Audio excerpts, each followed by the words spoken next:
क्या आपने कभी गौर किया है, आधी रात को जब कुत्ते अचानक एक ही दिशा में देखकर रोने लगते हैं तो वे किसे देख रहे होते हैं? वो हवा नहीं होती, वो किसी अनदेखी रूह की ठंडी उंगलियां होती हैं जो आपके घर की खिड़की खटखटा रही होती हैं। आज की कहानी सुनने के बाद आप अंधेरे में अपनी परछाई को देखने से भी डरेंगे, क्योंकि आज मौत का साया आपके गले की नब्ज नापने के लिए आपके बहुत करीब खड़ा है। रुद्रपुर गांव के उत्तर दिशा में एक ऐसा शमशान था जहां की मिट्टी काली नहीं बल्कि राख जैसी सफेद थी। लोग कहते थे कि वहां झरना चुड़ैल का वास है। वो कोई साधारण आत्मा नहीं थी, बल्कि एक छलावा थी जो अपनी जवानी वापस पाने के लिए इंसानों के ताजे जिगर और उनकी रूह का भोग लगाती थी। बरसों से वहां किसी की चिता नहीं जली थी, क्योंकि उस जमीन पर कदम रखने का मतलब था अपनी मौत को निमंत्रण देना। रणवीर, जो शहर से MBA पूरा करके अपने पुश्तैनी गांव लौटा था, इन सब कहानियों को गांव वालों की अशिक्षा और वहम मानता था। उसका शरीर किसी पहलवान जैसा सुडौल और उसकी आंखें निडरता से भरी थीं। एक रात अलाव के पास बैठे मुखिया जी ने जब उस शमशान की चेतावनी दी तो रणवीर का ठहाका पूरे गांव में गूंज उठा। मुखिया जी, आप लोग विज्ञान के युग में इन परियों की कहानियों में उलझे हैं। रूहें नहीं होती, बस दिमाग का डर होता है, रणवीर ने ताव देते हुए कहा। मुखिया की धुंधली आंखों में खौफ के आंसू तहराए। उन्होंने कांपती आवाज में कहा, बेटा, वो डर नहीं, वो श्राप है। उस शमशान के बरगद के पेड़ पर जो भी कुल्हाड़ी मारने गया, उसकी रूह उस पेड़ की जड़ों में दफन हो गई। शर्त लग गई, अगर रणवीर रात के ठीक 3 बजे उस शमशान के बीचों बीच लगे बरगद पर कुल्हाड़ी गाड़ कर वापस आता है तो गांव वाले उसे अपनी कुल देवता की बेशकीमती अंगूठी देंगे, और अगर वो हार गया तो उसे हमेशा के लिए गांव छोड़ना होगा। रात के 2:45 हो रहे थे। पूरा रुद्रपुर किसी कब्रिस्तान की तरह खामोश था। आसमान में चांद आधा था, लेकिन उसके चारों ओर एक खून जैसा लाल घेरा यानी हेलो बना हुआ था। रणवीर ने अपने कंधे पर एक चमकती हुई कुल्हाड़ी रखी और हाथ में एक पुरानी लालटेन लेकर शमशान की ओर चल पड़ा।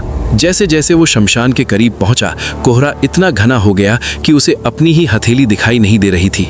हवा में एक अजीब सी सड़न वाली गंध थी, जैसे पुराना जमा हुआ खून और सड़े हुए मांस की महक। शमशान के फटे हुए लोहे के गेट को जैसे ही उसने छुआ, एक तीखी चरमराहट हुई। उसे लगा जैसे हजारों कीड़े एक साथ उसके कानों में फुसफुसा रहे हों। भाग जाओ, अभी समय है, भाग जाओ। रणवीर ने अपना थूक निगला और खुद को हिम्मत दी। सब वहम है रणवीर, बस पेड़ तक जाना है और कुल्हाड़ी गाड़नी है। शमशान के बीचों बीच वो विशाल काला बरगद खड़ा था। उसकी जटाएं जमीन तक लटक रही थीं, जैसे कोई विशाल मकड़ी अपने जाल को फैलाए बैठी हो।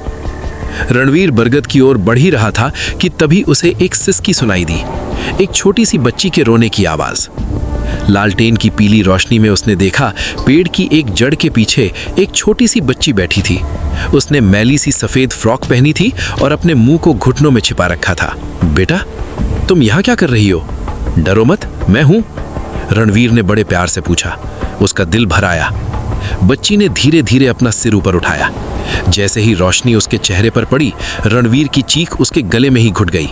उस बच्ची का चेहरा किसी 100 साल की बुढ़िया जैसा झुर्रियों से भरा था। उसकी आंखों में कोई पुतली नहीं थी, सिर्फ 2 दूधिया सफेद गड्ढे। वो बच्ची अचानक एक ऐसी राक्षसी हंसी हंसी कि शमशान की सूखी लकड़ियां चटकने लगी। देखते ही देखते उसकी लंबाई 7 फीट हो गई। उसकी खाल फटने लगी और उसके अंदर से काले धुएं जैसे हाथ निकले। उसके पैर घुटनों से पीछे की ओर मुड़ गए। वो चुड़ैल नहीं बल्कि छलावा था, जो किसी भी रूप को धर सकता था। रणवीर, तूने इस अपवित्र जमीन पर कदम रखकर अपनी रूह मुझे सौंप दी है। छलावे की आवाज ऐसी थी जैसे हजारों कौवे एक साथ बोल रहे हों। रणवीर ने अपनी कुल्हाड़ी उठाई और पूरी ताकत से उस छलावे के सिर पर वार किया, लेकिन जैसे ही कुल्हाड़ी टकराई, उसे लगा कि उसने हवा पर वार किया है। छलावा धुएं की तरह गायब हुआ और रणवीर के ठीक पीछे प्रकट हुआ। छलावे के लंबे काले नाखून रणवीर की पीठ में धंस गए। रणवीर दर्द से चिल्लाया।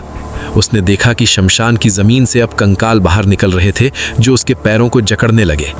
छलावे ने अपना मुंह इतना बड़ा खोला कि उसका जबड़ा छाती तक उतर आया। उसके मुंह के अंदर हजारों कीड़े रेंग रहे थे। उसने रणवीर के कान में अपनी बर्फीली जुबान से चाटते हुए कहा, तेरी जवान रूह मुझे फिर से खूबसूरत बना देगी।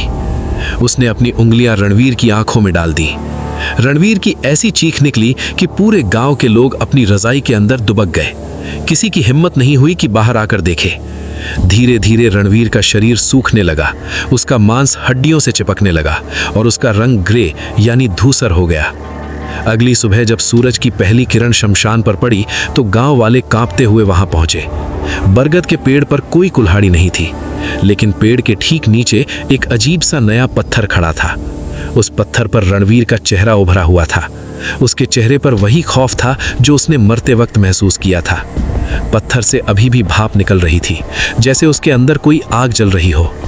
मुखिया ने कांपते हाथों से पत्थर को छुआ और झट से पीछे हट गए। वो पत्थर गर्म था और उसके अंदर से एक धीमी धड़कन सुनाई दे रही थी। रणवीर मरकर भी नहीं मरा था, उसकी रूह उस पत्थर में कैद कर दी गई थी। वो अब उस शमशान का नया रखवाला था। आज भी रुद्रपुर के लोग कहते हैं कि जब कोई उस शमशान के पास से गुजरता है तो पत्थर से एक आवाज़ आती है, बचा लो, मुझे बाहर निकालो। लेकिन जो भी उस पत्थर की आवाज़ सुनने के लिए रुकता है वो भी उसी शमशान का हिस्सा बन जाता है। आज की कहानी यहीं खत्म होती है, लेकिन दहशत अभी बाकी है। अगली स्टोरी कौन सी होनी चाहिए कमेंट में ज़रूर बताइए। आपकी कहानी शायद अगली वीडियो बन जाए। और अगर आपको ऐसी ही खौफनाक रोंगटे खड़े कर देने वाली कहानियाँ पसंद हैं तो अभी हमारे रेटिफाई यूट्यूब चैनल को सब्सक्राइब करें, क्योंकि यहाँ हर रात कोई ना कोई जागता है। मिलते हैं अगली कहानी में।